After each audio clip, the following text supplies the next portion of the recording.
Dans le Pacifique Sud, la petite île de Tubuai aux Australes, dévastée vendredi par le cyclone Oli, reçoit l'aide de l'armée. Les renforts militaires sont arrivés grâce au pont aérien établi avec Papeete à 700 km plus au nord. Du matériel de déblaiement mais aussi des groupes électrogènes ont été livrés. Si l'électricité et le téléphone ont été rétablis sur une grande partie de l'île, c'est l'eau potable qui manque le plus aux 2000 habitants.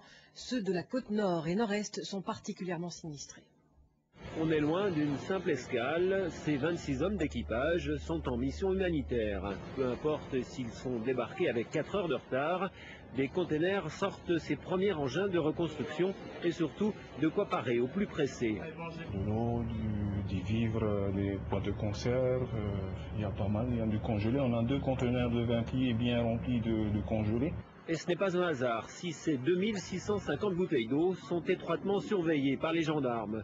Jusque-là ravitaillés au compte-gouttes, certains habitants prennent à partie les élus de la commune.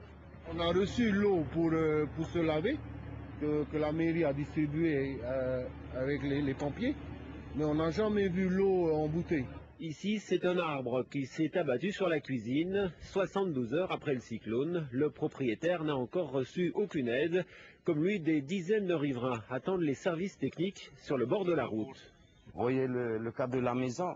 Nous sommes obligés de dormir là sous le toit. Il n'y a rien, on a tout arraché. Et s'il pleuvait, alors là tout mouille. On peut pas, on n'a pas de bâche pour couvrir la toiture pour que on puisse dormir par terre là.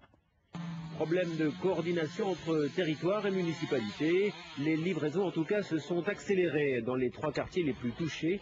Chaque famille a droit à 2 bâches, 9 litres d'eau, riz, lait et conserves.